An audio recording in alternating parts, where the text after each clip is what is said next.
país, el caso específico del estado de Chihuahua, Oaxaca, con su muy sistema de justicia penal apegado incluso un poquito a los otros constitucionales. Yo vi el estado de Morelos, vino el estado de México, y bueno, pues así fuimos avanzando en algunas entidades federativas. El problema fue que esta reforma constitucional que estamos comentando, en sus transitorios estableció un plazo de hasta 8 años para la implementación total de este sistema de justicia penal. Llegamos a 2014, déjame comentarte que en 2010 se crea esta Secretaría Técnica a nivel federal para la implementación del sistema de justicia penal en México, en donde se tenían que coordinar las otras 32 entidades junto con la misma federación para crear su propia Secretaría Técnica a nivel local para la implementación de su sistema de justicia penal acusatorio.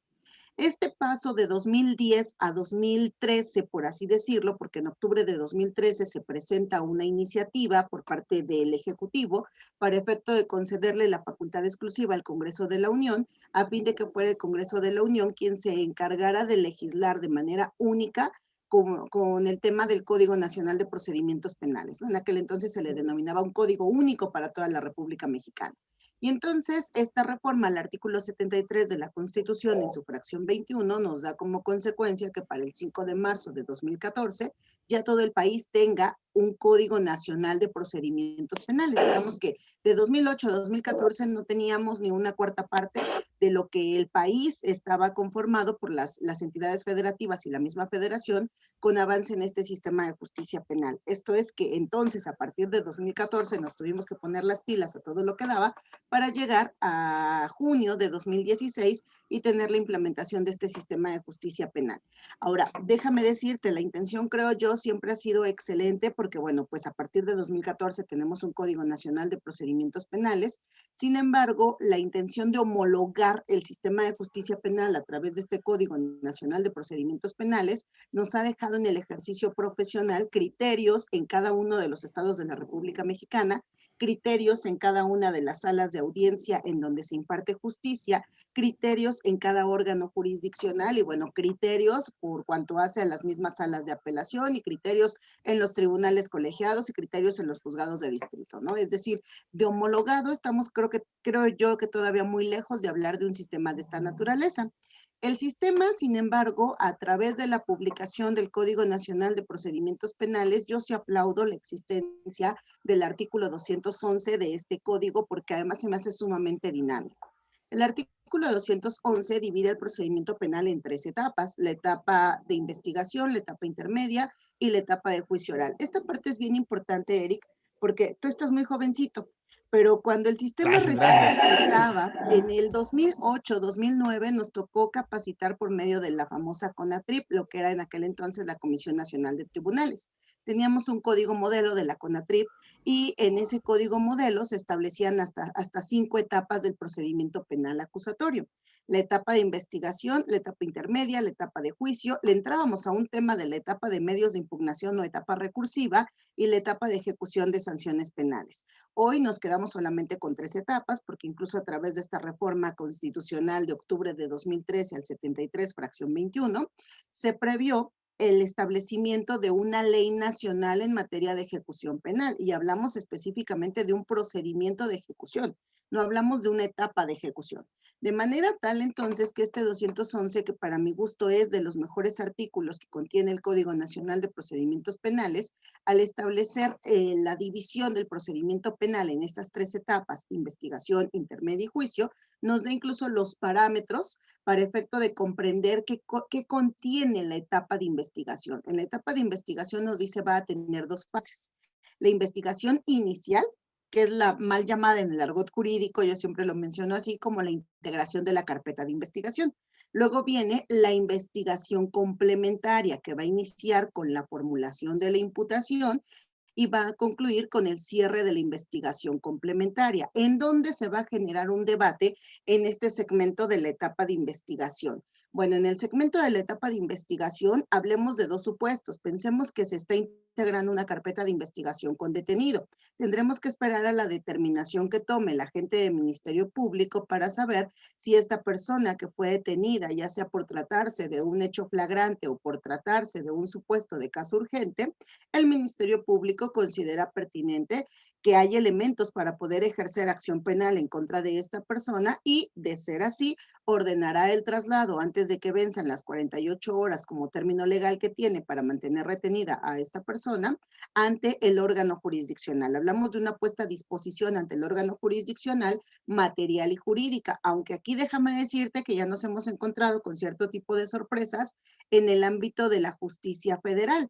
Se está generando, por ejemplo, para el tema de los delitos en materia de delincuencia organizada por cuestión de seguridad de la propia investigación o por cuestión de seguridad del propio sujeto investigado, desde la agencia del Ministerio Público, esto es desde el espacio del aceido, cuando se trata de delitos de delincuencia organizada, la persona permanece antes de que finalicen las 96 horas, se da la determinación del Ministerio Público de que si hay elementos para poder ejercer acción penal. Desde ese mismo espacio, para efecto de no ponerlo en mayor riesgo, desde ese mismo espacio se genera un espacio para que la defensa que lo está asistiendo hasta ese momento, ya sea pública o sea privada, lleve a cabo el ejercicio de defensa en la celebración de la audiencia inicial que se estará generando con carácter de urgente. Entonces, en este ejemplo que te estoy poniendo son nuevos criterios porque la puesta a disposición se hace de manera jurídica ante el juez de control federal, mientras la puesta a disposición material se sigue dando a través del aceido. Digo, es una cuestión, entendemos el sigilo con el que se están integrando las carpetas de investigación porque no se trata de un robo de 2 chicles, se trata de delitos de delincuencia organizada, ¿no? Sin embargo, son nuevos modelos que se están llevando a cabo pues para poder practicar este tipo de audiencias en lo que sería la etapa de investigación, ¿no? Ahora, pensemos, por ejemplo, que estamos hablando de un robo de vehículo con violencia, fuero común. Entonces, en estos casos, el Ministerio Público pues tomará la determinación si hay elementos para poder ejercer acción penal de realizar la puesta a disposición material y jurídica de esta persona ante el juez de control para efecto de que solicite de manera inmediata la celebración de la audiencia inicial. A esa audiencia inicial necesariamente tiene que acudir el imputado, tiene que acudir el agente del Ministerio Público, la víctima u ofendido es opcional que se presente. Generalmente en los estados de la República Mexicana hoy ya se atiende al dispositivo 20 de la Constitución, apartado C, y se le concede a la víctima la figura de un asesor jurídico, ¿no? Digo generalmente porque siguen existiendo estados de la República Mexicana en donde se tiene la concepción errónea, creo yo, de pensar que el agente del Ministerio Público sigue siendo representante de la víctima. Creo que si algo importante trajo esta reforma constitucional es dividir la función del agente del Ministerio Público como representante de la sociedad, en tanto el asesor jurídico sí hace las veces de asesorar y representar jurídicamente a la víctima u ofendido de la conducta delictiva.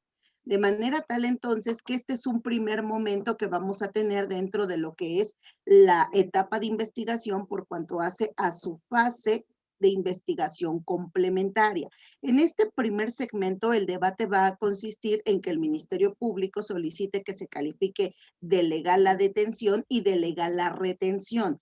Así también que se lleve a cabo la formulación de la imputación, que se debatan las medidas cautelares correspondientes, que se solicite la vinculación a proceso. Y en este tema hay algo bien importante, Eric, porque aquí se da un momento importantísimo de debate para la defensa.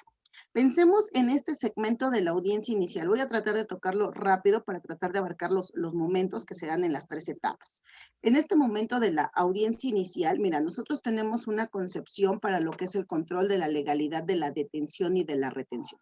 Hay una regla establecida en el artículo 308 del Código Nacional de Procedimientos Penales, que parecería que alcanza diversas interpretaciones. Aquí voy justamente al tema que yo te comentaba, de que no existe una homologación clara por cuanto hace a las reglas que deben de seguirse en cada uno de los segmentos de las audiencias.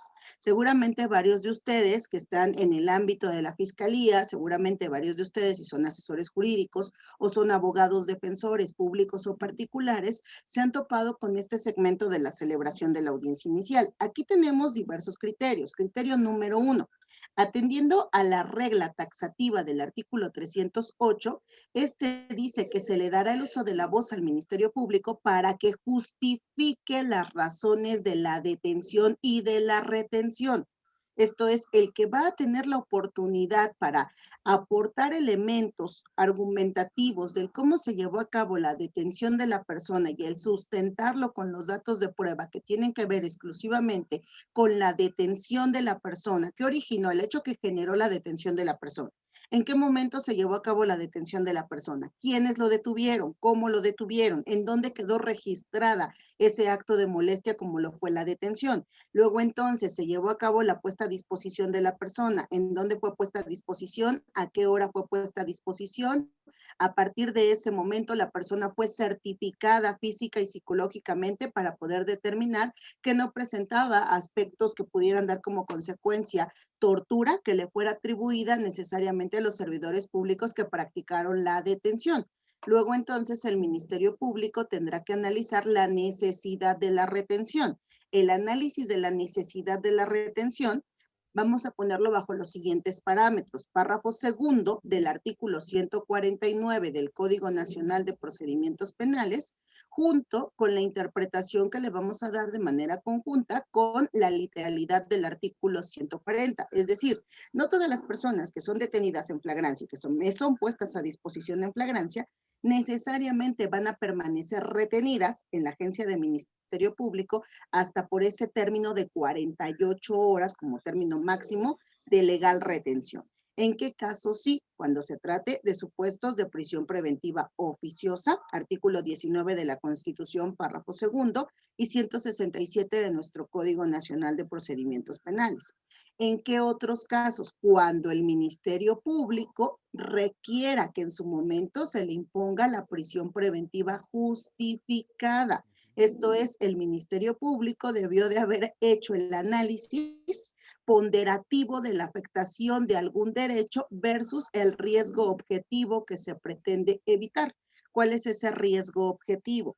Que la persona pueda no garantizar su comparecencia a lo largo del procedimiento, que represente algún riesgo hacia la integridad física o emocional de la víctima u ofendido, que represente algún obstáculo hacia el desarrollo de la investigación o que represente algún riesgo hacia la comunidad, de manera tal que si cualquiera de estos 4 riesgos objetivos pudieran encontrarse debidamente justificados, entonces el Ministerio Público de ahí se va a tomar y va a determinar la necesidad de que la persona permanezca retenida y antes de que finalicen las 48 horas, el MP deberá de estar elaborando el oficio para la Policía de Investigación a efecto de que la persona sea trasladada para que ahora quede a disposición del órgano jurisdiccional. En este supuesto que estoy comentando del artículo 308 se limita a decir que se le dará al Ministerio Público la oportunidad para que exponga las razones por las que se justifica la detención y la retención de la persona.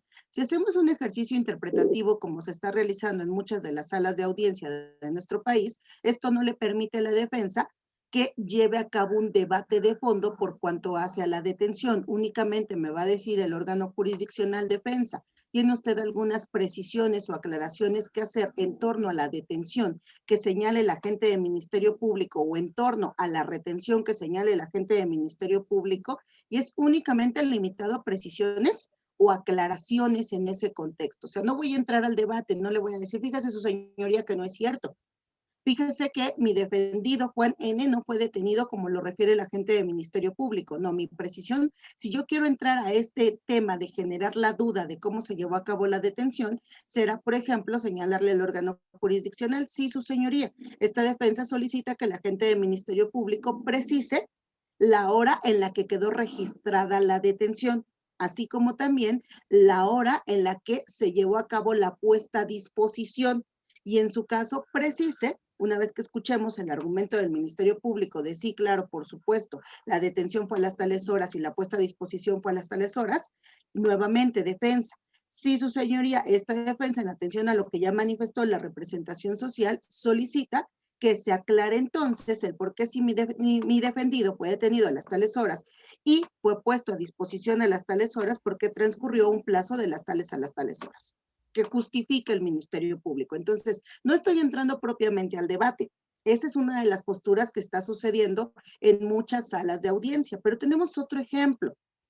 Está el ejemplo en donde utilizamos el principio constitucional de que en este sistema de justicia penal acusatorio, algo que se debe de seguir puntualmente por las partes y garantizar por el que tutela los derechos en esa audiencia, es el principio de contradicción. Entonces, el órgano jurisdiccional, una vez que escucha al Ministerio Público, le va a decir: defensa, ¿quiere usted hacer el uso de la voz?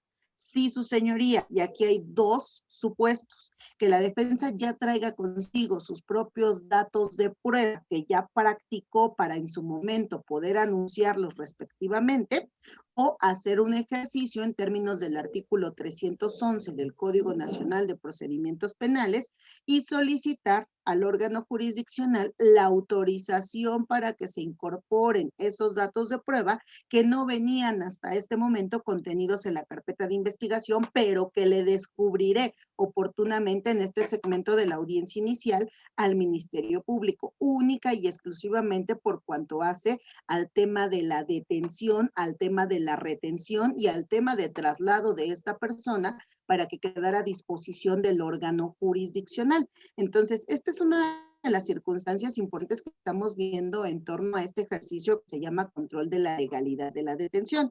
Y creo yo que tenemos que venir preparados para cualquiera de los criterios que se ostenten por el órgano jurisdiccional. Creo que lo importante de este sistema es que este sistema nos da la oportunidad para sorprendernos siempre que vamos a una sala de audiencia, ¿no? Entonces, esa es la parte importante que me gustaría puntualizar por cuanto hace a este tema de debate del control de la legalidad de la detención. Tú y yo lo hemos platicado en diversas ocasiones que hemos coincidido y bueno, el control de la legalidad de la detención da de verdad para muchísimo, muchísimo material argumentativo, ¿no? Pero creo que esta es la parte importante, tratando de sintetizar en qué consiste este segmento.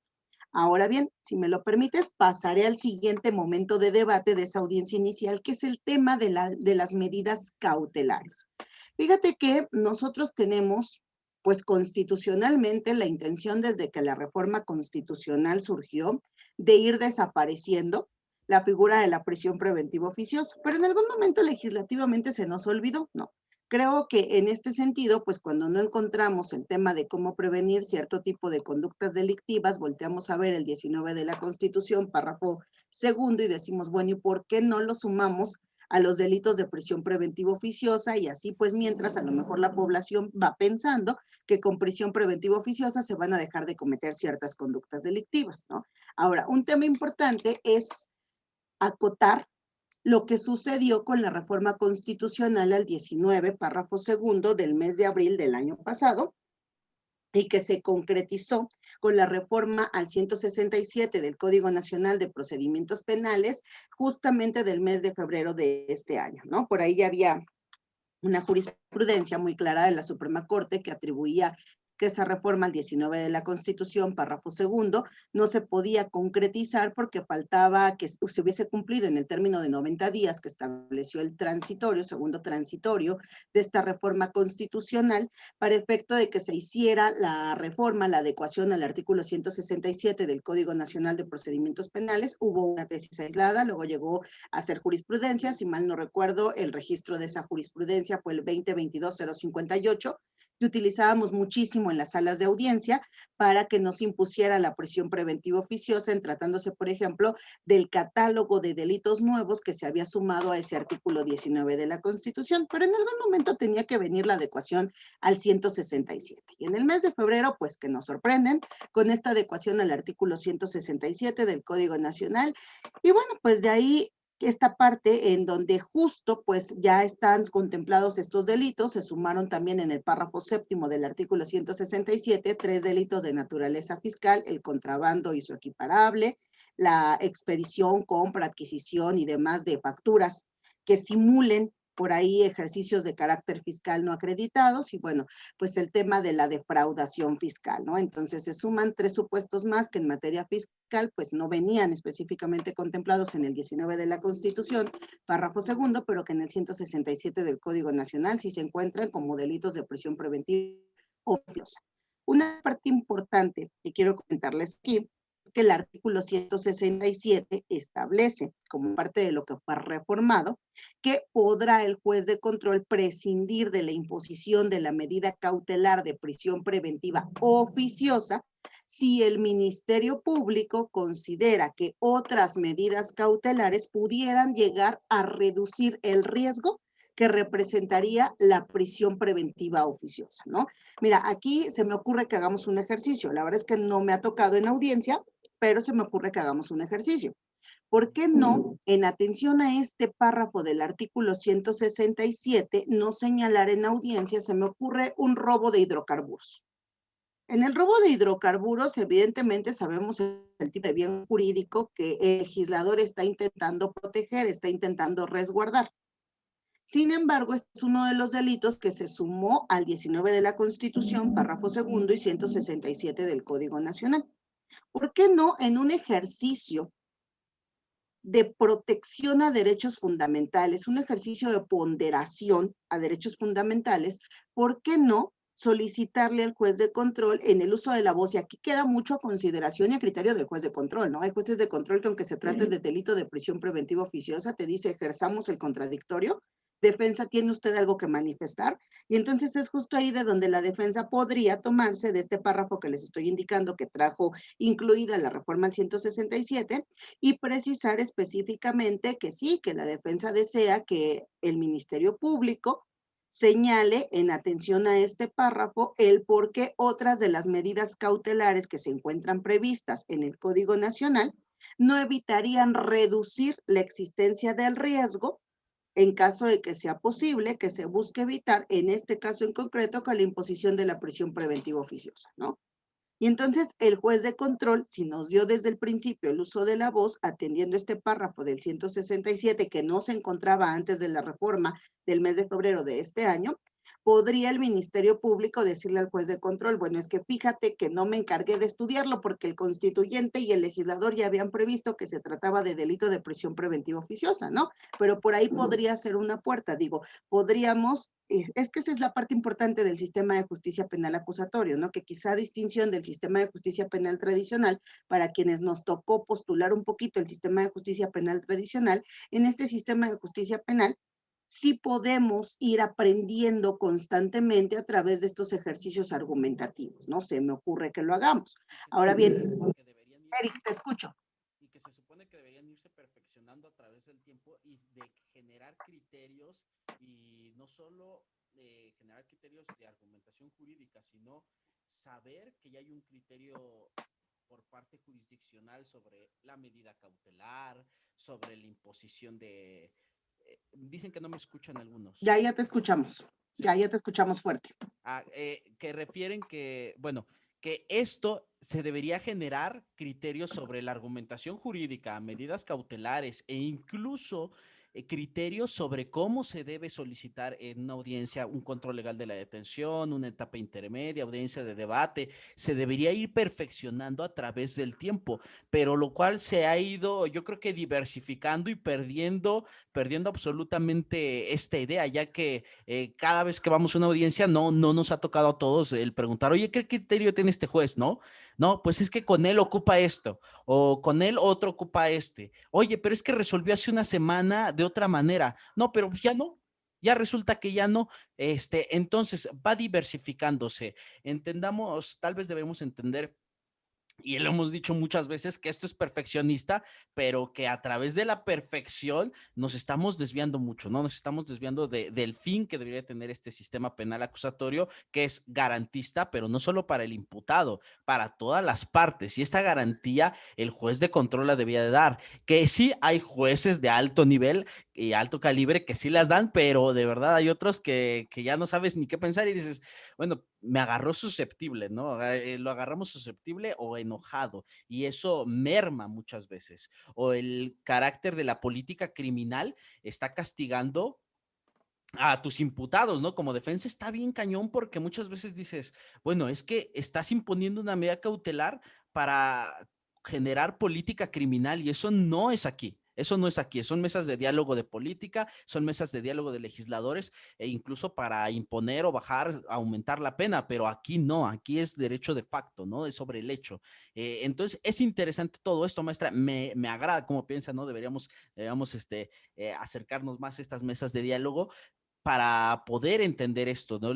¿Qué es un debate y hacia dónde vamos al llegar al finalizar? Porque estamos hablando de la etapa inicial, pero cuando vamos a etapa intermedia y cuando ya estamos en la audiencia de debate, que es ahorita lo que nos va a preocupar, ¿qué hacemos, no? Todo el arrastre que llevamos, maestra. ¿Qué consejos nos da para los que vamos tal vez iniciando en este sistema penal acusatorio y nos vamos llegando para generar un mejor debate? Porque muchas veces se desconoce el debate y se lleva de manera totalmente descontrolada. Nos olvidamos de la teoría de la pirámide invertida, de ir de lo general a lo particular y vamos de lo general a lo subjetivo y de lo subjetivo vamos a la opinión y de la opinión nos hemos ido a nada, ¿no? ¿Qué sucede, maestra?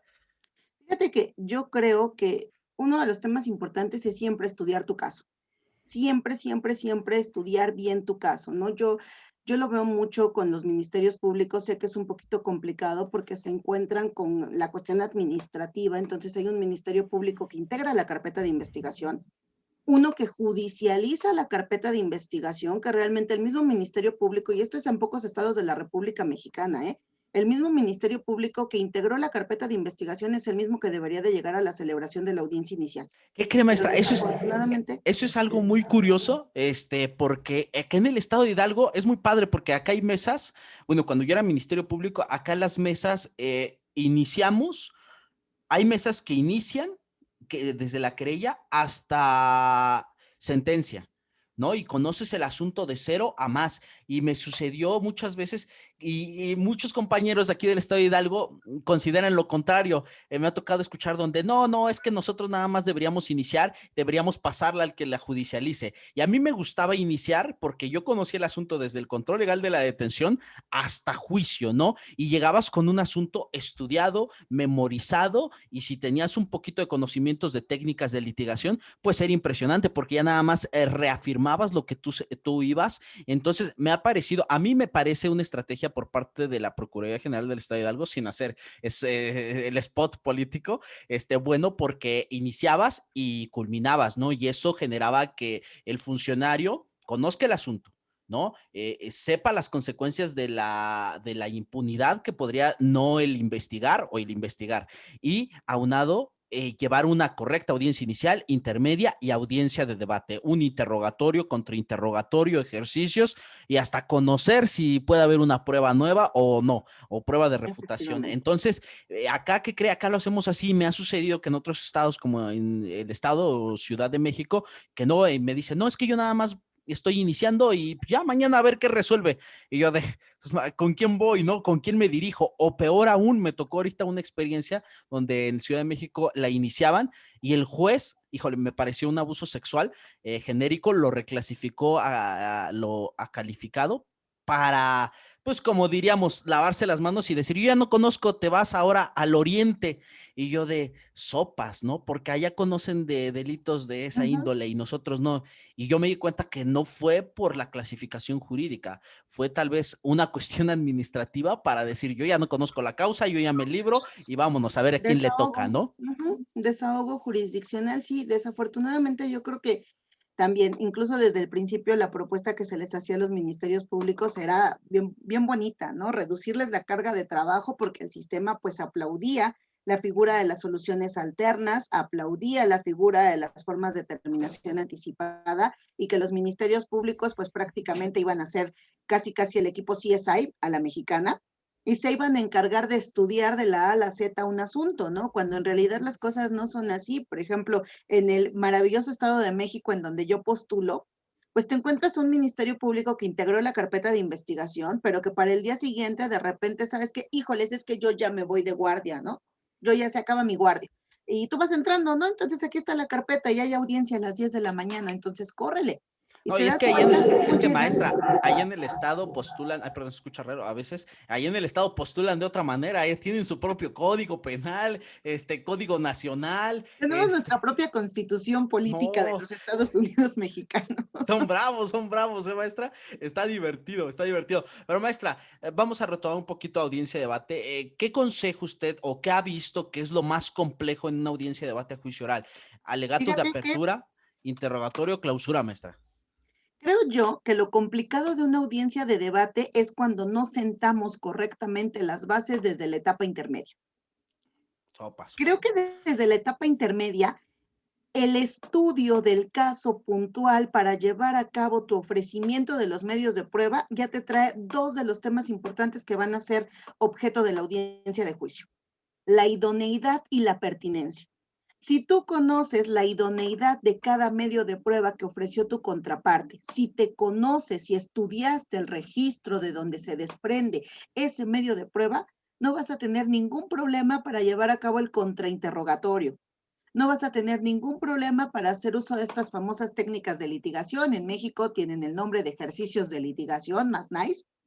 Y bueno, el tema es ese, que tienes que preparar tu asunto para la celebración de la audiencia intermedia, porque de aquí vas a caminar con ese asunto para la celebración de la audiencia de juicio. Mira, me ha tocado mucho, por ejemplo, cuando llegamos a la audiencia de juicio, se verifica la presencia de las partes. Muchas veces ni tan siquiera se dieron el tiempo las partes intervinientes de revisar puntualmente el cómo quedó dictado el auto de apertura a juicio oral. Y el auto de apertura es el guión, digamos que es el manual que va a seguir el tribunal de enjuiciamiento para que tenga verificativo la celebración de la audiencia de juicio. Por eso el mismo Código Nacional de Procedimientos Penales te dice, una vez dictado el auto de apertura de juicio oral, el juez de control que estuvo a cargo de la celebración de la audiencia intermedia tiene 5 días para poder remitirlo al tribunal de enjuiciamiento competente para la celebración de la audiencia de juicio. O sea, ¿qué significa esto, Eric? Que tú como Ministerio Público, Said como asesor jurídico, yo, Nancy, como abogada defensora, en este inter de los 5 días tenemos que acudir al área de administración a solicitar que nos sea expedido el auto de apertura de juicio oral por el medio en el que éste haya obrado. Porque de lo contrario, no le vamos a encontrar ni pies ni cabeza a nuestro asunto. Cuando llegamos a la audiencia de juicio y el tribunal de enjuiciamiento durante este inter, a partir de estos 5 días que el juez de control remitió el auto de apertura a juicio, se radicó ante el tribunal de enjuiciamiento correspondiente, se señaló fecha, hora y lugar para que tuviera verificativo la celebración de la audiencia de juicio. Aquí sí, el Código Nacional nos dice que una vez radicado el auto de apertura de juicio oral, la celebración de la audiencia de juicio se tendrá que verificar en un plazo no menor a 20 días, ni mayor a 60 días naturales.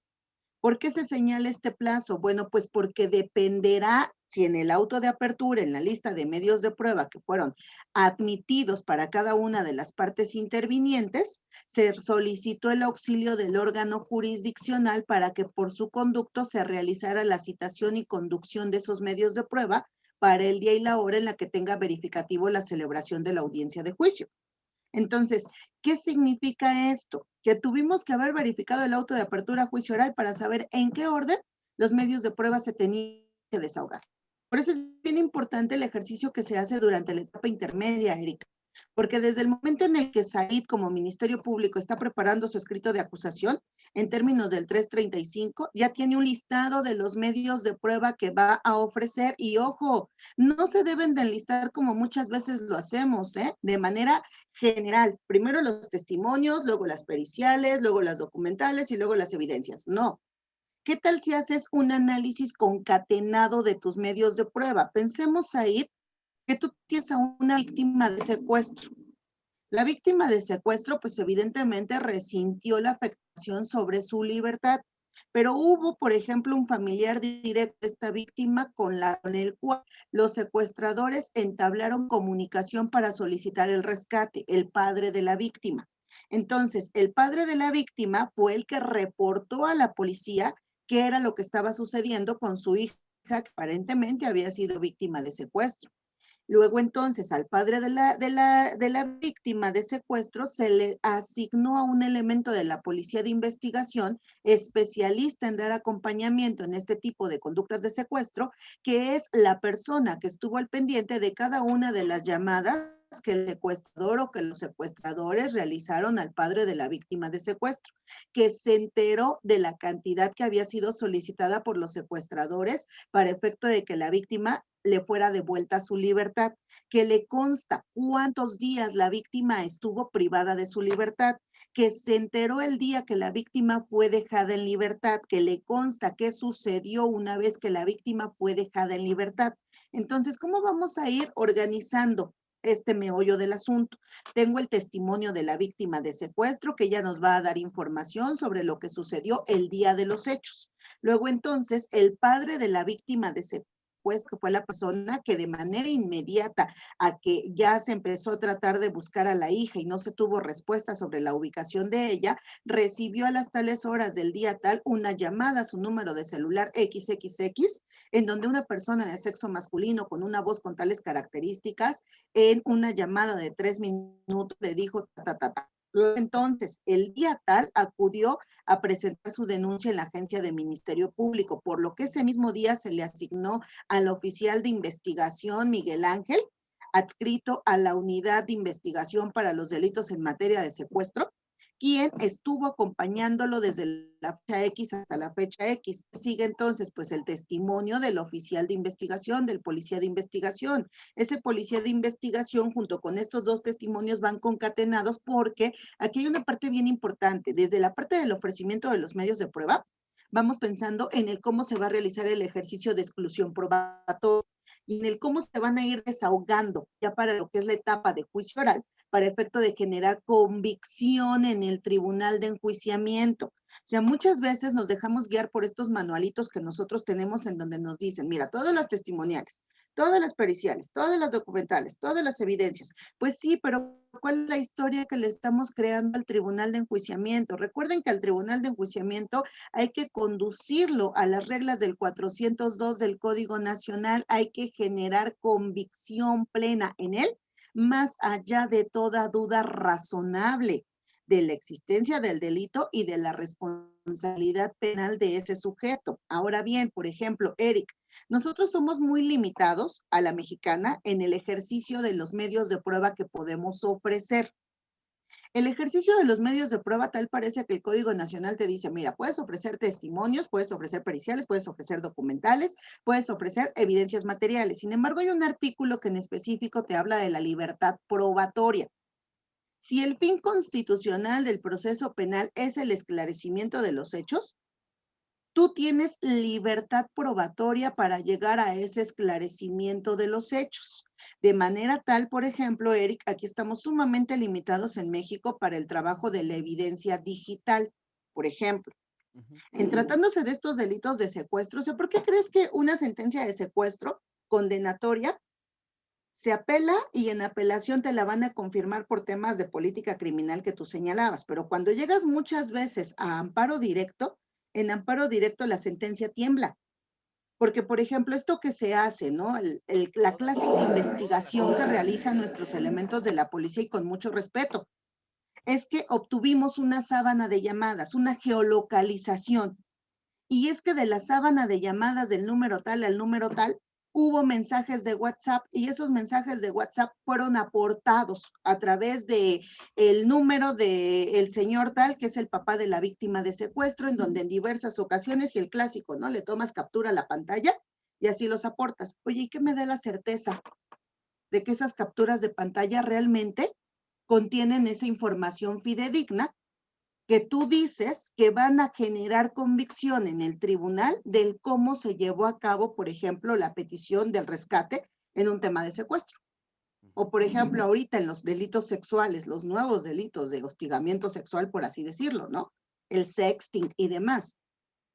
O sea, ¿qué me da a mí la certeza? Mira, aquí cuando hablamos de la evidencia digital, por ejemplo, estamos bien cortos en literatura en México.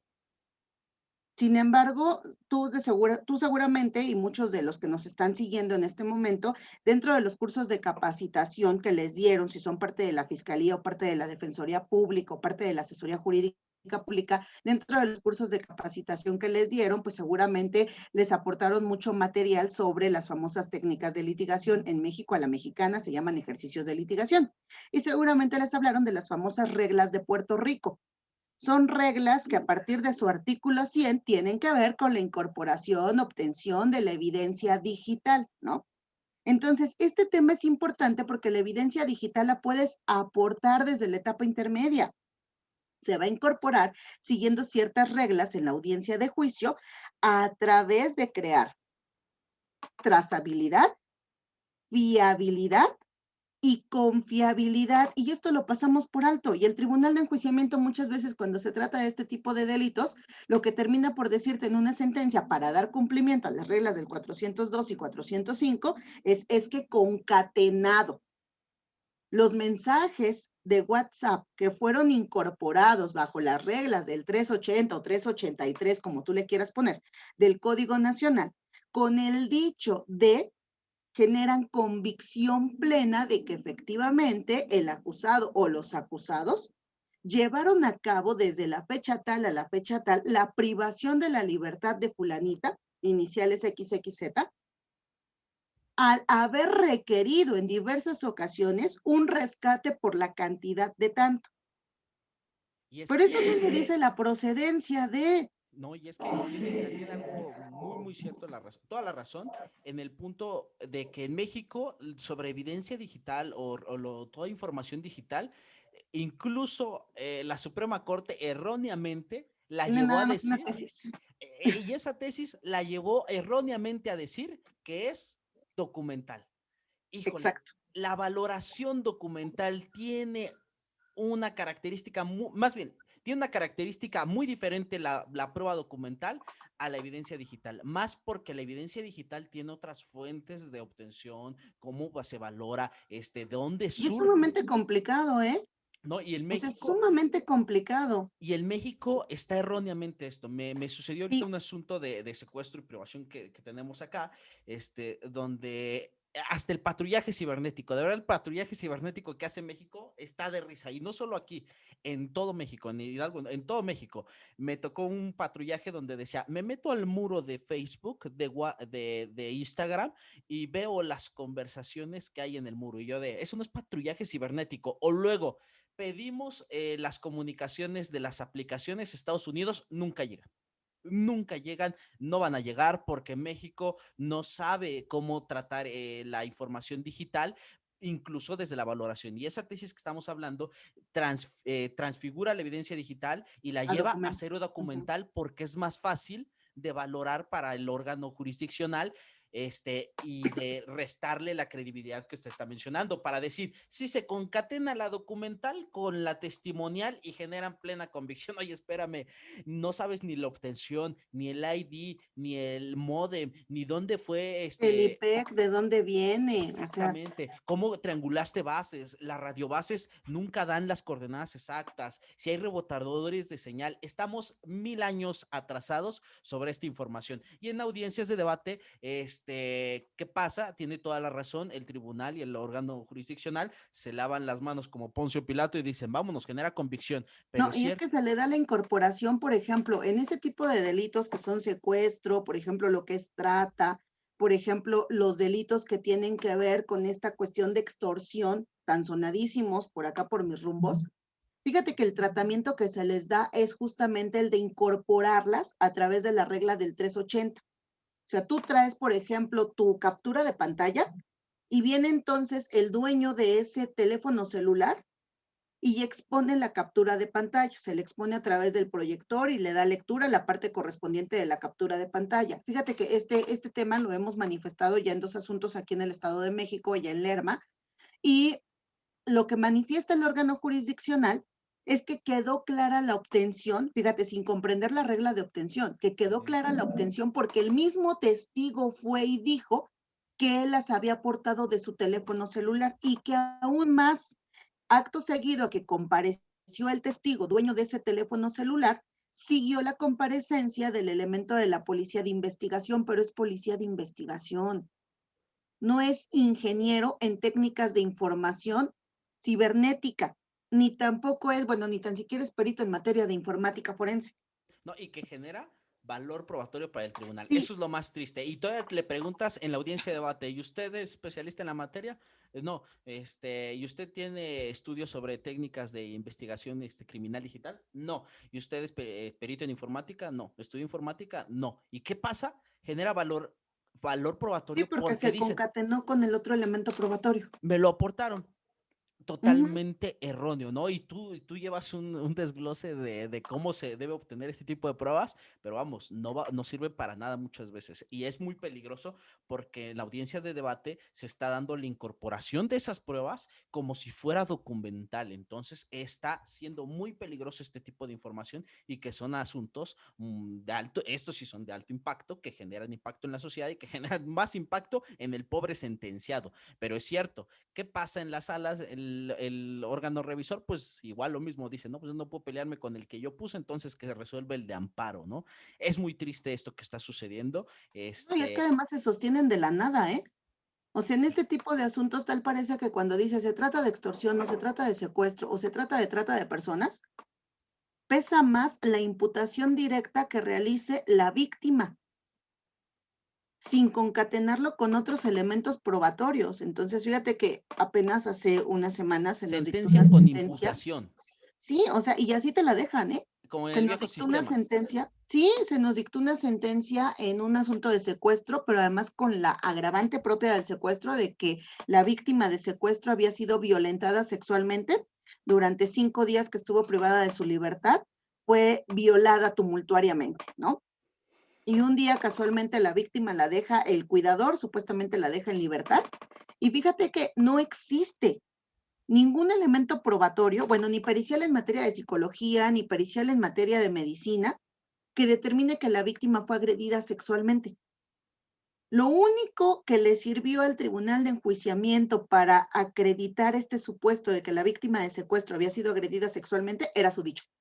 Sí, brutal, Con eso se sostuvo, brutal, con brutal. eso se sostuvo, o sea, no hubo nada más, ¿no? Con Y no es eso fue por, más que y no es por suficiente. ser pesimistas con los compañeros que nos están escuchando para que hagan, entonces, ¿para qué me esfuerzo en la audiencia de debate? Así se siente, pero esforzarse para generar el Bases, agravio, las bases para el amparo, generar las bases. porque muchas veces dicen, es que, y yo creo que para los órganos revisores que de amparo, revisar y que no se haya generado la base, híjole, también es muy peligroso. Maestra, ¿qué debemos tener fluido? Mire, yo considero que en una audiencia de debate tenemos que tener muy fluido lo que es el interrogatorio, contrainterrogatorio y objeciones. Digo, es pieza, recordaba un juez muy bueno de aquí del Estado de Hidalgo, que me decía, es que el contrainterrogatorio, conocido como teoría, la máquina de la verdad, ¿no? Esta oportunidad de la extracción de la verdad o desacreditar ese testimonio para poder no generar esa convicción que se tenía, ¿no? Pero qué difícil es cuando muchas veces este, pues el testigo sabes que ya extrajiste esa información y se desconoce la valoración de la prueba por muchas veces el que está revisando, maestra. ¿Qué consejo nos da Mira, en esta voy parte? a darles tips básicos. Durante la celebración de la audiencia de juicio, lo que nos ha funcionado desde este lado, yo ya llevo algunos años participando como defensora particular, en ocasiones me toca intervenir como asesora jurídica, pero la verdad es que disfruto mucho las audiencias de juicio, pues porque es el momento en donde realmente sale a luz si conoces o no conoces un asunto, ¿no? Esta parte es muy importante. Pensemos en que Viviana es nueva abogada defensora para la etapa de juicio, porque suele suceder mucho. Hubo un abogado que llevó la audiencia inicial, al final de cuentas, en el resultado que la gente piensa, pues que se debió de haber obtenido por ese abogado, que era libertad inmediata, pues bueno, terminan por cambiarlo. Y viene otro abogado y mete mano para la etapa intermedia. Y ese otro abogado para la etapa intermedia en el pensar de la población, pues también debió de haber obtenido la libertad de la persona, ¿no? Y tampoco la logró obtener. Entonces van y buscan a Viviana. Y Viviana es nueva para la celebración de la audiencia de juicio. Yo recomiendo que en este caso Aunque lleguemos a la audiencia de juicio ya bien estudiados, siempre hay que hacer valer la incidencia de su señoría. Solicito 10 días para poder imponerme y estudiar el caso a profundidad. Evidentemente, es muchísimo más válido realizar un ejercicio de esta naturaleza porque acto seguido va a venir la exposición del alegato de apertura. Y en el alegato de apertura es esa promesa, lo que tú te vas a comprometer única y exclusivamente con lo que sabes que vas a lograr a través de tus elementos probatorios. Aquí tenemos dos temas, Eric, el ejercicio de la defensa activa y el ejercicio de la defensa pasiva. El ejercicio de la defensa activa va a implicar, por ejemplo, que Viviana en su alegato de apertura me hable de que los elementos probatorios que en su momento se reproducirán a cargo del órgano acusador o de la mesa de litigación de la Fiscalía y la asesoría jurídica no serán suficientes para destruir el principio de presunción de inocencia como regla de la carga de la prueba que hasta este momento le asiste a su defendido Juan N. por el delito de homicidio calificado, pensemos. Que en este caso, la defensa en su momento oportuno, a través del ejercicio del contrainterrogatorio, evidenciará las deficiencias de la información que se pretende aportar por esa representación social y en su momento no se logrará producir ante el tribunal de enjuiciamiento la convicción plena para que se esté en condición de dictar un fallo de condena. Hasta ahí. Ese fue mi alegato de apertura, una defensa pasiva. Soy una defensa pasiva porque durante la intermedia no ofrecí material probatorio, ¿vale? Ahora bien, ¿qué pasa si soy una defensa activa? En mi carácter de defensa activa, siempre voy a traer marcado el tema de las excluyentes del delito. Pensemos en las causas de atipicidad, pensemos en las causas de justificación, pensemos en las causas de inculpabilidad. Que este es un tema que ya dejó fijo la defensa desde la etapa intermedia, o sea, desde la etapa intermedia que la defensa ofreció sus medios de prueba, ya sabía qué buscaba acreditar con cada uno de estos elementos de prueba. Perfecto, Viviana, ¿qué buscas acreditarme? ¿La existencia de alguna causa de atipicidad? ¿Cuál? ¿Buscas acreditarme la existencia de una causa de justificación? ¿Cuál? ¿Buscas acreditarme la existencia de una causa de inculpabilidad? ¿Cuál? Si es una defensa, ya debes de traer listo este tema para que en su caso no se colmen los elementos del delito y se acredite por parte de la defensa la existencia de una excluyente. Y en su caso no se esté en condición de dictar sentencia condenatoria. Ahora bien, pudiera darse el caso que Viviana viene por una reclasificación. Y esa reclasificación también va a requerir un ejercicio probatorio por parte de Viviana. Este es el tema de la defensa activa, ya sea que busques acreditar la existencia de algún excluyente del delito o que busques acreditar que en su caso existe una reclasificación jurídica. Luego entonces, este alegato de apertura que va a contener tu segmento fáctico, va a contener tu segmento jurídico siempre y cuando seas defensa activa y va a contener tu segmento probatorio. Es eso a lo que nosotros nos enseñaron a denominarle la famosa teoría del caso para etapa de juicio. Luego entonces de que pronuncies tu alegato de apertura, ojo, el alegato de apertura no admite réplica ni dúplica, el alegato de apertura es como va. Ese sí requiere un estudio previo de qué es lo que vas a presentar durante el segmento de la audiencia de juicio. Luego entonces va a venir el desahogo del material probatorio. La regla es que los medios de prueba se desahoguen en el mismo orden en el que te fueron admitidos. Por eso la base de una buena audiencia de juicio siempre es un buen ejercicio en etapa intermedia. Si realizaste un buen ejercicio en etapa intermedia, el resultado prácticamente depende de tus ejercicios de litigación, del cómo los manejes en audiencia de juicio. ¿Qué significa esto entonces? Que en audiencia de juicio vamos a empezar con el desfile probatorio a cargo del Ministerio Público.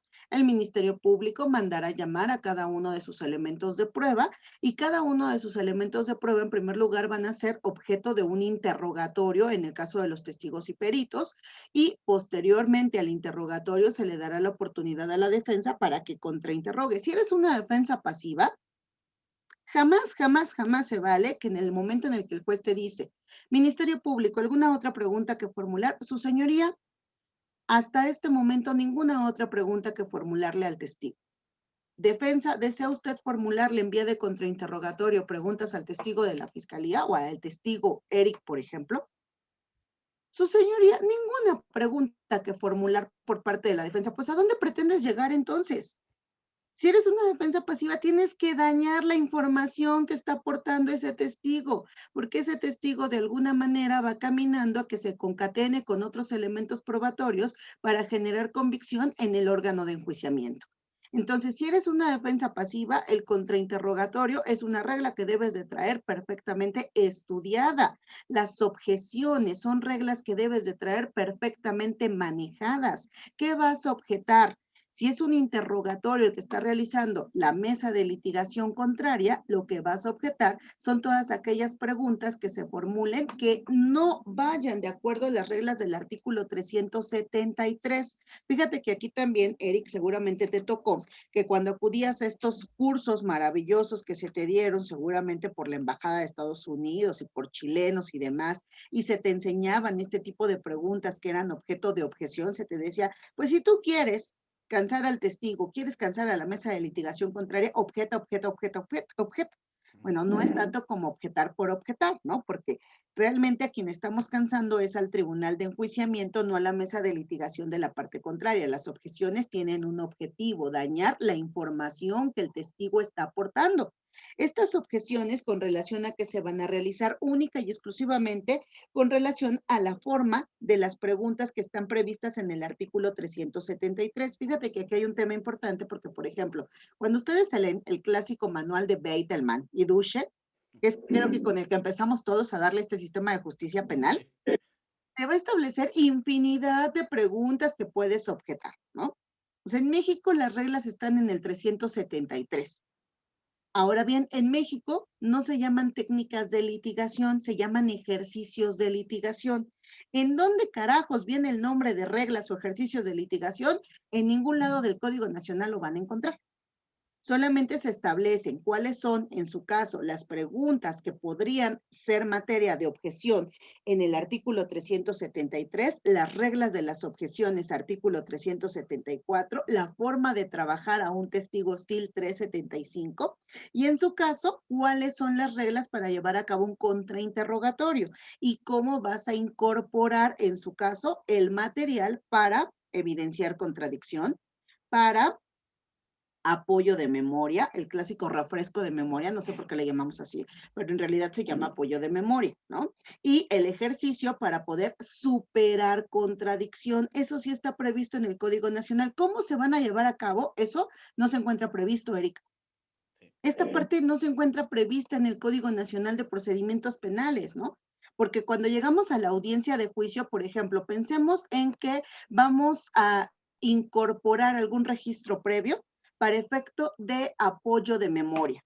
Van a escuchar ustedes una frase sacramental del órgano jurisdiccional o sacramental de la mesa de litigación de la parte contraria, que sabe que le podemos hacer daño a su gestión del caso, con la incorporación de ese registro previo para efecto de apoyo de memoria o para evidenciar contradicción o para superar contradicción, ¿no?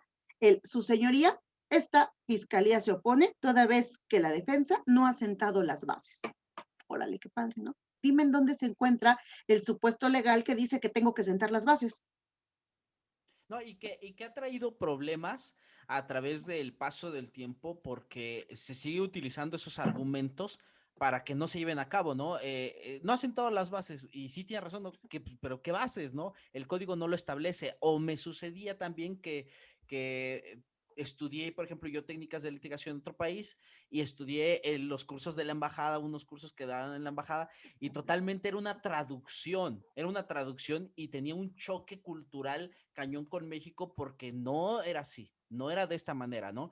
E incluso la manera de interrogar o contrainterrogar es totalmente diferente a la que nosotros tenemos. La nuestra es una combinación muy extraña, pero que se ha adaptado y la hemos traído de esta manera y que tiene razón. En el Código Nacional establecen solamente cuáles son objetables, Sí, sugestivo, evidenciar contradicción, el refrescamiento de memoria. Yo creo que porque se escucha más cool, no sé por qué le dicen así, o y tiene razón. ¿Qué pasa? Pues sí tenemos este choque cultural de la traducción de las técnicas de litigación que te traemos para llevarlas a cabo en México y que se ha traído este contrachoque cultural cuando decimos no has sentado las bases, necesitas sentarlas y tanto es así que tenemos las clásicas preguntas que desgastan y desgastan, ¿no? ¿Cómo reconocería el documento? Es su firma, ¿qué viene dentro? Y casi haces una introducción que sí, te puede ayudar una vez, pero lo haces cada vez, en cada ejercicio, y entonces la información que debería venir así, recta, viene totalmente cortada o viene cortada por unas técnicas y unas bases de litigación que no están previstas en el código y No, que no se han están adaptado de previstas. manera errónea. Efectivamente, por ejemplo, cuando hablamos de objeciones, ¿no? ¿Qué preguntas se van a objetar? Si estás realizando un interrogatorio, tú conoces la información, pero el tribunal de enjuiciamiento no la conoce. Quien contiene directamente la información es tu testigo, es tu perito. Entonces, ¿qué tipo de preguntas le vas a formular? Preguntas directas, preguntas abiertas, ¿no? Pero pensemos, Eric, que vamos a empezar con la clásica pregunta de, buenas tardes, señorita Viviana. ¿Sabe usted por qué se encuentra el día de hoy en este lugar? O sea, pues, espérame, no es argumentativa, hasta conclusiva. Le estás diciendo, obviamente lo sabe, le estás diciendo que está en este lugar en donde se está celebrando la audiencia de juicio respecto de Juanito N, que lo tiene más que identificado, ¿no? Entonces, Totalmente. este tipo clásico de preguntas, en donde además los dejamos que caminen, ¿no? Porque a partir de esta pregunta, Viviana me va a contestar, sí, por supuesto, porque hace 2 semanas recibí un citatorio en mi domicilio en donde se me indicaba que el día de hoy tenía que estar presente en el interior de esta sala de audiencia para testificar sobre lo que a mí me consta. O sea, ya me dio toda la información prácticamente para caminar solita. No, y que sabes, y ese es un gran problema por parte de los tribunales de enjuiciamiento porque han permitido que esa información venga y sea valorable, porque yo diría, no, o sea, se ve totalmente coaccionado, sabía lo que venía, no es fluida la información, Preparadísima. sí, totalmente es un guión. ¿Y qué pasa? Yo alegaba mucho esto una vez en una audiencia de debate, cuando le preguntaban, ¿por qué usted está aquí? Dije, bueno, la dejo pasar, ¿no? Clásico, clásico, vamos a dar chance. No, estoy aquí por los hechos, ¿no? Sucedidos en tal fecha del homicidio. Y la siguiente pregunta era sugestiva, ¿no? Sugestiva. ¿Y usted vio esos hechos? Y yo, no, señora, sugestiva, pues es el Ministerio Público, esa es un sí o un no. Pero ya fue escuchada, respondió el testigo, sí. ¿Y qué hace el tribunal? Es que ya le escuchamos la información. No, ya no se puede. Ya en mi cabeza ya se quedó y ya. Oye, pero la pregunta es ilegal. La información que deviene de esa pregunta ilegal no debe ser valorable. Y entonces, ¿qué pasa el tribunal? Permite ya entrar toda esta información ilegal y permite sacar más información y que no debería ser valorable, ¿no? Para eso se tiene el interrogatorio y contrainterrogatorio y no debería extraerse esa información. Pero yo una vez escuchaba a alguien que decía, es que no importa cómo se consigue la información mientras la escucha el tribunal o que ya sea sacada, que ya sea sacada y obtenida y escuchada por parte del tribunal. Yo decía, no, es que para eso está el tribunal, para que diga, esa información no debe ser tomada en cuenta, no debe ser valorable o va a ser valorable de diferente manera y no va a generar convicción en nosotros, ¿no? Pero ¿qué sucede? Ya le escuchó, ya genera Ya convicción se y quedó, ya está el sesgo. sí, O sea, exactamente. inmediatamente que se genera el sesgo, quiere decir que si vas a escuchar al siguiente testigo que va a caminar en el mismo sentido, 2-0, pues te van a generar convicción, ¿no? Aquí es que este tema, fíjate que es otro de los conocimientos que creo yo que debemos de traer como fiscales, como asesores jurídicos, como abogados defensores. La mayoría de los jueces ya en este país, sus mismas instituciones a las que se encuentran adscritos, ya les ha dado por ahí cursos de capacitación en este tema que trae la generación de los Gironís, que es el tema del razonamiento probatorio y la valoración probatoria. Entonces, partamos de eso, porque muchas veces seguimos todavía con las bases que teníamos en el sistema tradicional de justicia, ¿no? Generar testigos de coartada, ahí te va la clásica, es que mi defendido ese día no se encontraba en ese lugar porque él se encontraba trabajando, ¿no? Y ahí te va la clásica. Y como es taxista, además, llega siempre a la base X de donde él sale cada vez que hay una solicitud de servicio, y ahí te va y te llevo a Ernesto, que es compañero de la base de taxis. Y Ernesto va a decir, uy, sí, por supuesto, ¿no? A la base llegamos todos a las 6 de la mañana, pero el primero en llegar siempre es Juan. porque le gusta siempre ganar más pasaje que el resto. ¿Y el día de los hechos? Ah, no, es que él nada más vino a testificar porque él sabe que Juan trabaja en esa base. O sea, sí, pero no me interesa saber que Juan trabaja en esa base, me interesa saber que el día de los hechos Juan se encontraba en ese lugar. Y entonces el mismo tribunal de enjuiciamiento se queda así como que viéndote de, ¿es en serio? O sea, ¿estás generando una defensa de coartada? Porque no le estás sosteniendo absolutamente con nada más, ¿no? Y ahorita déjame decirte, Eric, que muchos de los criterios que tienen varios de los órganos jurisdiccionales es perfecto. Me trajiste a Ernesto, a Esteban, a Guillermo, que refirieron que el día de los hechos, los tres estaban acompañando a Juan N. Pero no aportaron ninguna otra información que fuera contundente para decirme que efectivamente los cuatro, Ernesto, Guillermo y Esteban, más Juan, el día de los hechos se encontraban en X lugar, ¿no? Porque pudieron haber solicitado, no sé, los videos del lugar en donde se encontraban. Además, la defensa pudo, para generar convicción, aportar la declaración de Juan N., su defendido, en términos del artículo 377 del Código Nacional. Y si bien es cierto que es un derecho declarar o abstenerse a efectuar declaración, si la defensa lo que buscaba con su teoría del caso era generar convicción en este tribunal de enjuiciamiento que permitiera desubicar al acusado del lugar y las circunstancias en las que acontecieron los hechos, no lo logró. Y entonces de aquí ya te estoy hablando de que tu ejercicio fue carente de generar convicción. Por eso voy a este punto. O sea, la audiencia de debate es una audiencia importantísima porque se va a dividir en una audiencia necesaria y en una audiencia no necesaria. La necesaria es todo ejercicio, toda esta parte del ejercicio que va desde el alegato de apertura, desahogo probatorio, con sus reglas de interrogatorio 373, con sus reglas de contrainterrogatorio, puedes realizar preguntas de carácter sugestivo, sus reglas de ejercicios de litigación, como es el incorporar algún registro previo llenado por esa persona que tienes frente a ti para efecto de apoyo de memoria, cuando la persona te dice no recuerdo, en este momento me es imposible recordar, para evidenciar contradicción cuando la persona te está diciendo información que dista mucho de lo que en su momento obró en su registro de investigación, o para superar contradicción cuando de alguna manera en el ejercicio del contrainterrogatorio ya te dañaron a tu testigo, tendrás la oportunidad en un ejercicio de reinterrogatorio, limitarte a la información que fue aportada en el contrainterrogatorio para efecto de hacer uso de este ejercicio de litigación, que es poner a la vista la parte correspondiente de ese registro para efecto de poder, en su caso, superar contradicción, ¿no? O incluso hay una técnica nueva, ejercicio para poder evidenciar omisiones. Pensemos en Ernesto. Ernesto viene a la audiencia de juicio y aporta cierta información. Oiga, y eso en un ejercicio, por ejemplo, que estamos realizando. Oiga, y eso usted lo refirió en su registro de entrevista que ya refirió, que llenó ante la gente del Ministerio Público. ¿No? ¿Por qué no lo refirió?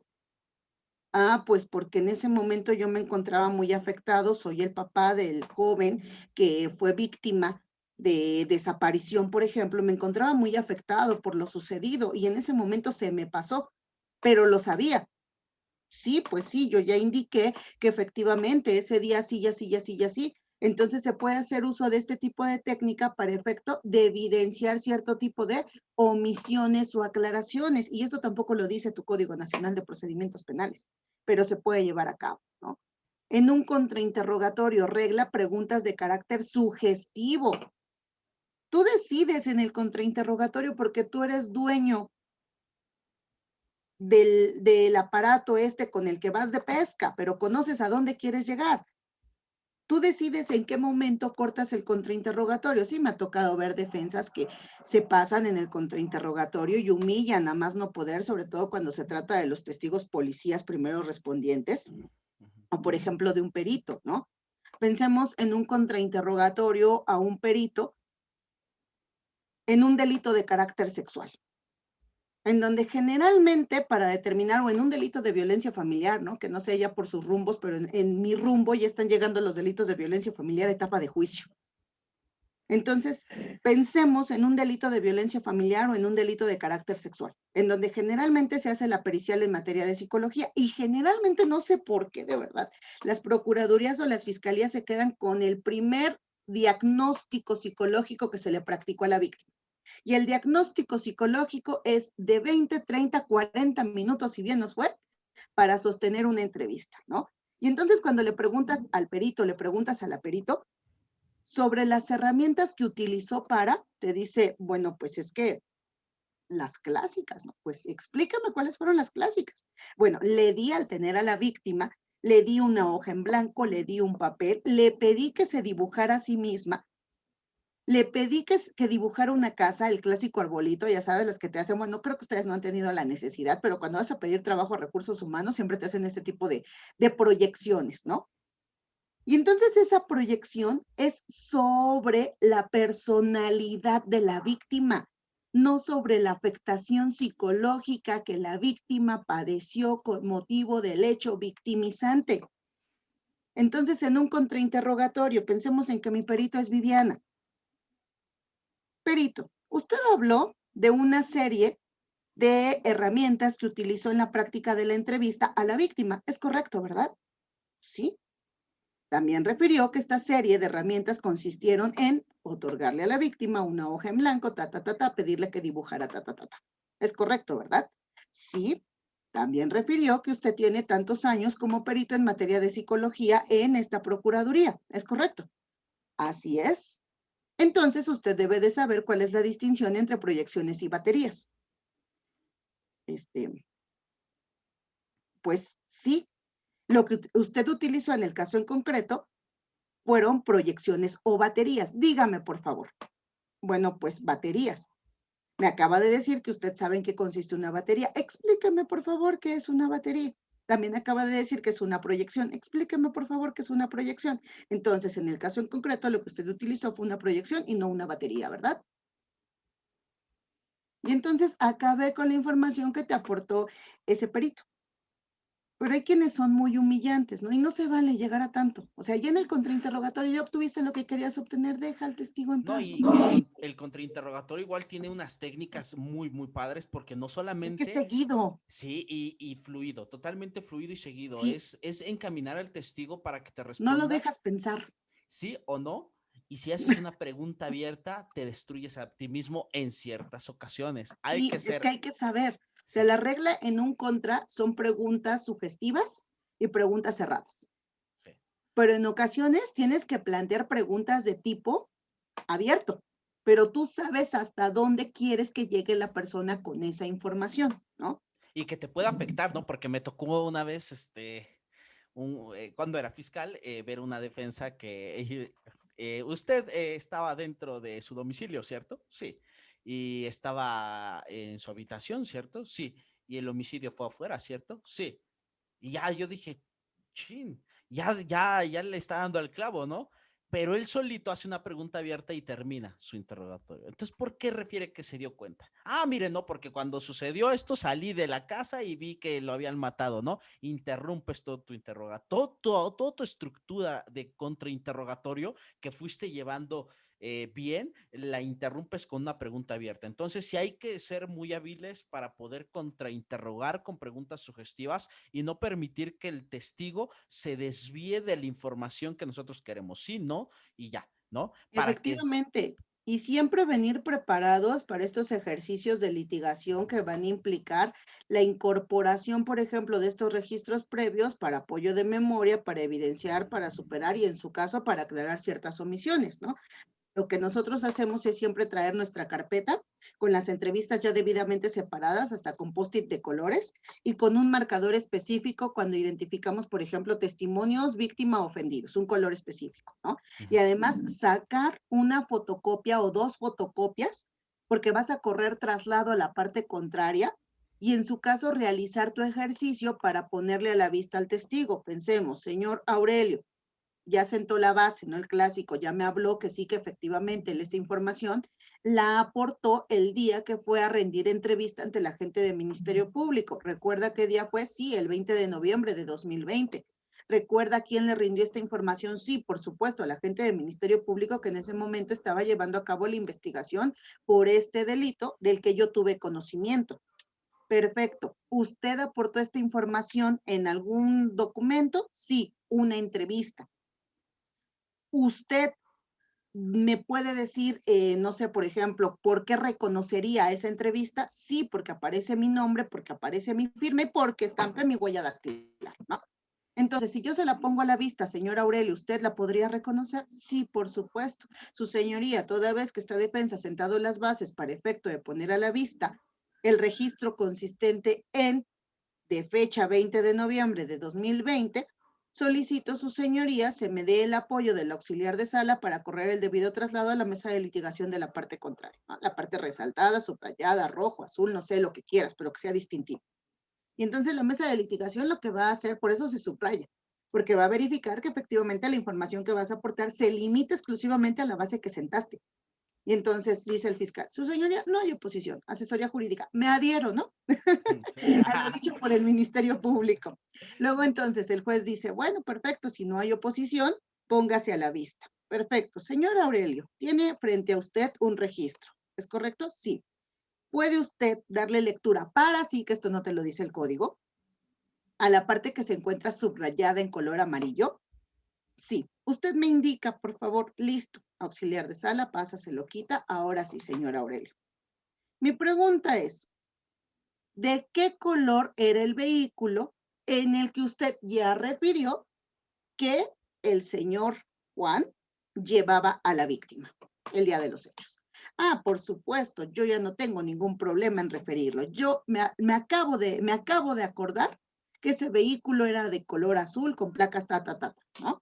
Y entonces ya te va aportando la información, pero porque realizaste este ejercicio. Por eso es importante que siempre traigas, le llamo yo, mi carpeta de litigación para juicio, en donde ya vienen fotocopias de estos registros, porque sin problema en el momento en el que lo requiera, esta es la entrevista de Aurelio Dávila, en el momento en el que lo requiera, viene subrayado y entonces hago mi ejercicio, corro traslado, se impone la parte, no tiene manifestación, pues póngase a la vista del testigo y entonces se hace el ejercicio correspondiente de apoyo de memoria, evidenciar contradicción, superar contradicción o en su caso, evidenciar aclaraciones u omisiones. Entonces, esta parte es bien importante porque no la vas a lograr hacer si no conoces el contenido de esos registros. O sea, a juicio no llegamos a investigar. A él, espéreme tantito, juez, es que no sabía que ese registro existía, ¿no? Que eso es muchas veces lo que sucede, por ejemplo, te lo comentaba al inicio, cuando llevamos ministerios públicos que no conocieron de las etapas anteriores. O cuando viene un asesor jurídico público que no conoció de las etapas anteriores. Te das cuenta inmediatamente, porque de repente lo ves como está, busca y busca el registro. Espérame, no te preocupes, ¿no? Te corro traslado y ahí lo tienes. Digo, hay que hacer que las audiencias sean ágiles. Digo, adentro de sala, todo lo que ustedes quieran, siempre y cuando esté permitido dentro de la legislación. Entonces, en este caso, o sea, debemos de conocer necesariamente nuestro asunto. Porque además viene una parte importante. Terminado el desahogo probatorio, te van a preguntar, bueno, ya no existen más pruebas, de acuerdo al auto de apertura, que las partes tengan pendientes de incorporar. Ministerio Público, así es su señoría. Asesor jurídico, efectivamente su señoría. Defensa, así es su señoría. Pero pudiera darse el caso de que en términos del artículo 390 del Código Nacional, viene la famosa prueba nueva. Es una prueba superviniente, es una prueba de refutación. Pudiera darse ese caso y entonces tenemos que venir preparados, porque como es prueba de la que nos acabamos de enterar a partir de la información que se evidenció durante la celebración de la audiencia de juicio, que no conocimos en su momento cuando acudimos a la etapa intermedia, que no pudimos ofrecer, no pudimos descubrir probatoriamente y no hubo un pronunciamiento sobre la admisión de la misma, en este momento lo vamos a hacer. Y entonces aquí sí tengo que justificar la idoneidad, la pertinencia, ¿no? Pensemos, Eric, que el Ministerio Público va a objetar el alcance de una factura, por ejemplo, que fue incorporada por la defensa, que sabía que existía. En este mismo momento, si el Ministerio Público dice, su señoría, es que réstele valor a ese documento, porque, por ejemplo, todavía la clásica del sistema tradicional, ¿no? es que se trata de un documento expedido de carácter simple y no debe de producir certeza. Espérame, pues quieres, objetala, ¿no? Pero que te cueste a ti la objeción del contenido del documento. Y entonces el Ministerio Público ya debe de traer su elemento probatorio tendiente a objetar el contenido de ese documento. Pensemos en una prueba nueva. Pensemos en que viene el testigo Jesús Mendoza y el testigo Jesús Mendoza aporta información. Es que en ese lugar en donde nos encontrábamos, Juan y yo, hoy que recuerdo, también llegó un amigo que teníamos muchos años, o bueno, más bien no era amigo mío en concreto, era amigo de Juan. En ese momento, recuerdo que Juan me dijo que fue su amigo durante la preparatoria. Se acercó con nosotros, estuvo, yo creo que un inter de 10 minutos, se bebió una cerveza. Recuerdo que le dio su número telefónico a Juan, que Juan lo anotó en su teléfono celular que en ese momento traía y que tenía sobre la mesa, y que le dijo que lo contactara porque tenía una oferta de trabajo para él, ¿no? Se llevaban muchos años sin verse. Ok, perfecto. Me acabo de enterar de algo que yo no conocía. Entonces, ¿a quién voy a subir inmediatamente al estrado? A Juan, a que declare.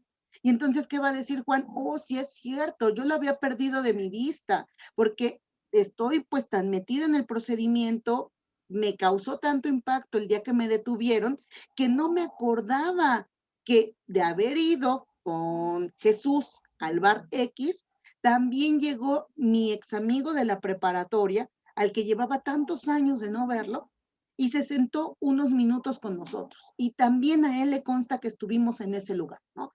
Y entonces, ¿a quién vamos a buscar como prueba nueva, prueba superviniente? Al amigo de la preparatoria. Y entonces, ¿qué va a venir a decirnos? Va a reforzar mi hipótesis de que efectivamente ese día se encontraba Juan más Jesús bebiendo una cerveza en el lugar tal. Y entonces, esta es una prueba que yo no conocía. Ahora, ¿cuál es el elemento de la prueba superviniente? Bueno, el elemento de la prueba superviniente es que yo no conocía de su existencia, que no estuve en condición al desconocerla de poder ofrecerla en el segmento de la etapa anterior, que es idónea y pertinente para el esclarecimiento de los hechos.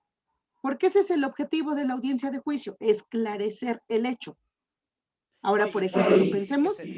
perdón, y que se debe tener en cuenta que esta prueba nueva, prueba de refutación o prueba nueva, te va a ayudar tanto a esclarecer los hechos porque me parece interesante esto. Yo tuve una vez una prueba nueva donde ya en el desahogo de la audiencia de debate se oferta un video por parte de la fiscalía y resulta que ese video no se veía bien quién era el homicida. Y durante el lapso de la audiencia de debate, una testigo dice, ¿qué creen? Yo tengo el video, ese video, y sí se ve quién comete el homicidio. Ofertamos la prueba del video como prueba nueva, donde decimos, ¿sabes qué? Es que la información deviene en esta audiencia. Se desconocía materialmente y físicamente, no existía para este órgano de defensa, ¿no? Y es ahí donde debemos argumentar. Materialmente y físicamente la desconocíamos, porque si no, lo hubiéramos ofertado en la etapa intermedia, más si viene el video. ¿Qué pasa? La incorporas idoneidad y pertinencia para esclarecer los hechos y que no la pudiste haber ofertado anteriormente. Y con eso Así es. te va a dar el argumento para que sí sea llevada a cabo. ¿Y qué tiene la contraparte para poder desacreditar esa prueba? Bueno, tiene incluso, puede imponerse, y el código lo establece, imponerse días para solicitar una prueba de refutación. La prueba de refutación Efectivamente. para restarle credibilidad o incluso refutar la misma, que es lo que en teoría se conoce como prueba contra prueba, para desacreditar a la misma y poder, y incluso si te afecta y ves que no es real, esclarecer el hecho, ¿no? Entonces me parece eso interesante, maestra, porque sí, la prueba nueva y prueba de refutación en la práctica, en el sistema penal acusatorio, creo que es muy novedosa. Todavía, incluso el código es un parrafito lo que se tiene y Sí, no te son lleva. letras 90. Y no te lleva a más, ¿no? Entonces me parece interesante eso. Iba a decir algo más antes de que le interrumpiera, maestra. Sí, efectivamente. Y este es un ejercicio que tenemos que concretizar para la audiencia de juicio, ¿no? Y esto lo pudiera llevar a cabo, por ejemplo, una nueva defensa que tomó el asunto en esta parte de la audiencia de juicio. O sea, no tuviste la oportunidad de trabajarlo en las etapas anteriores hasta la etapa de juicio y se puede. Ahora, una parte importante, por ejemplo, viene el alegato de clausura o alegato final. Este alegato de clausura sí es un resumen. Hagan de cuenta que son como las conclusiones acusatorias que se emitían en el sistema tradicional. Aquí sí es un resumen. ¿Por qué llegué a convencerte? ¿Por qué mi carga de la prueba sí fue tan contundente que pese a que nos topamos con una defensa activa, nosotros sí logramos acreditar y la defensa nunca logró desacreditar que el señor Juan N. no hubiese participado en su carácter de autor directo en el delito de homicidio calificado por el cual él fue formalmente acusado? Esto es que en atención, y aquí viene el ejercicio, por eso es importante el tema de razonamiento probatorio, por eso es importante el tema de valoración probatoria. Aquí viene el ejercicio. Mira, la testimonial a cargo de Ernesto, relacionada con la testimonial de Dulce, más la documental que fue debidamente incorporada bajo las reglas establecidas en el Código Nacional de Procedimientos Penales, acreditaron el hecho materia de la acusación consistente en, pese al ejercicio contradictorio que intentó realizar la defensa respecto de estos elementos probatorios, no logró desacreditar fehacientemente que ese es un alegato de clausura, ese sí se tiene que elaborar. Aquí lo que recomiendo es vuelve a revisar puntualmente cada uno de los videos de donde se desahogó la audiencia de juicio. Haz tus notas en el momento en el que se desahogó cada testigo.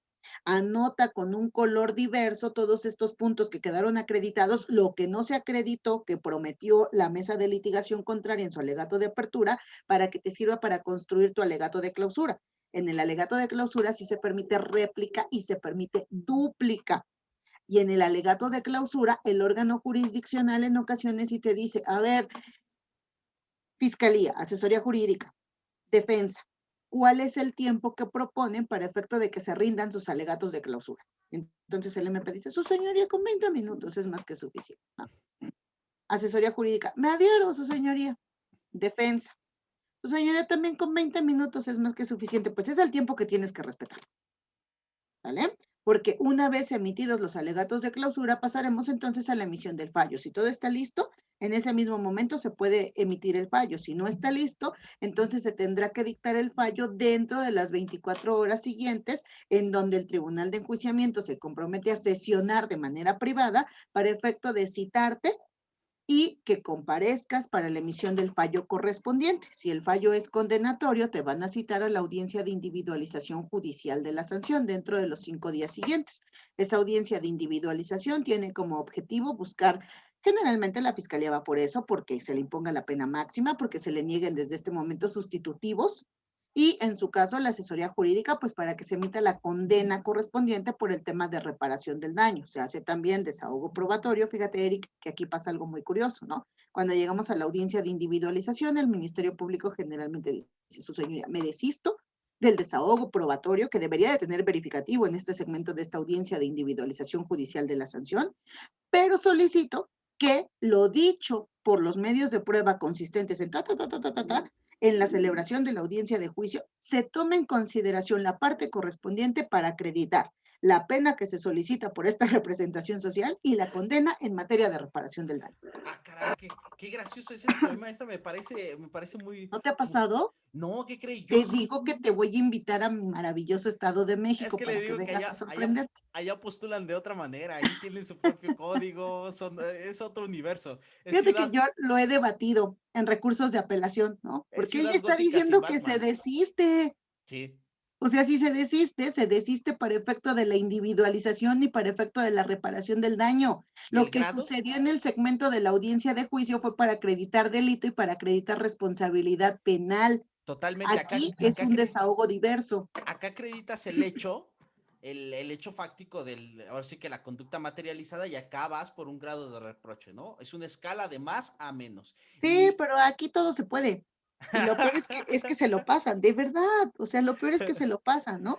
No, está Y canijo, ¿qué fíjate que cree? yo lo he debatido en apelación, pero pues me han dado palo. Entonces, No, acá tengo que reconocer que no, bueno, los que me ha tocado todos los ministerios públicos, grandes colegas, no, llevan, aunque sea la víctima y vuelve a hablarte del hecho, pero llevan a la víctima y casi yo ya sé que le dicen llora y di que te afectó mucho, sin entender el grado de reproche, ¿no? Claro, por Muy supuesto. lejos del grado de reproche y yo se los he hecho saber. Igual, me sucede lo mismo. Señoría, no acredito el grado de reproche, ¿no?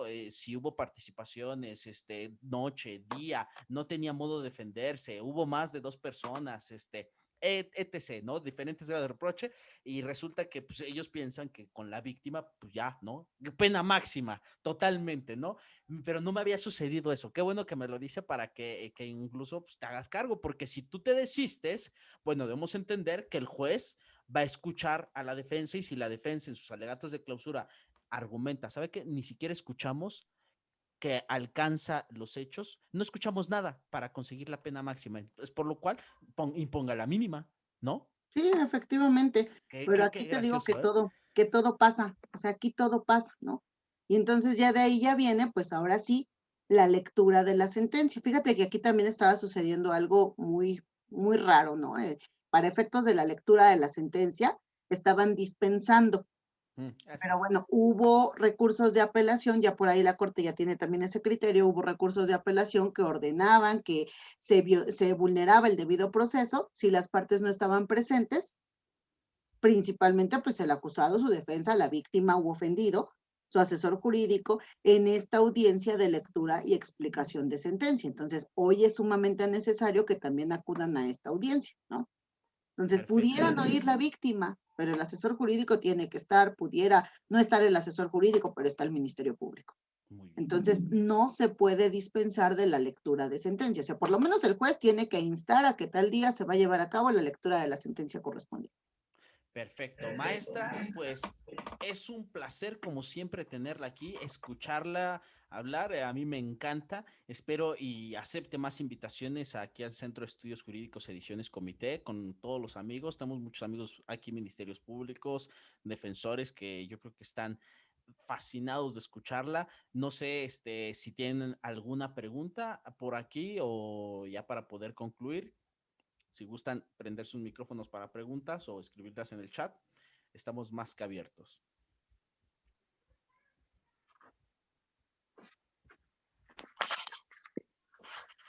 Nada más de mi parte, perdón, no me he presentado. Mi nombre es Juan Diego Gómez Peña, soy estudiante de la maestría en Derecho y me pareció excelente la ponencia. Es un maestra, está muy especializada, al igual usted. Les agradezco mucho la invitación y espero otra invitación que sea pronto. Es muy grato, fue muy grato y de verdad me quedo pues sorprendido porque finalmente es algo que sí se requiere más conocimiento, más experiencias y que bueno, pues nosotros a veces lo ignoramos, ¿no? Les agradezco mucho. No, No, muchas hombre, mil gracias. gracias, gracias por la invitación. Y Y entonces pues sí, cada vez que Eric nos dé la oportunidad y nos toque coincidir, con todo gusto. nos seguiremos divirtiendo, maestra. Pues creo que ya no hay preguntas. Entonces, maestra, es un verdadero placer. Esperemos verla aquí pronto. De verdad, Centro de Estudios Jurídicos, Ediciones Comité, está feliz y esperemos tenerla presencialmente, ¿no? Por Porque supuesto, ya estoy vacunada, nomás dame chance sí, porque esa que haga cancino efecto, está brava esa vacuna, ¿eh? como todo lo que hacen los chinos, ¿no? Sí, sí, nos querían atacar otra vez. Bueno, entonces, maestra, es un placer. Gracias a todos por escucharnos. Nos vemos en la siguiente. Hasta luego, Gracias, maestra. excelente noche, hasta luego.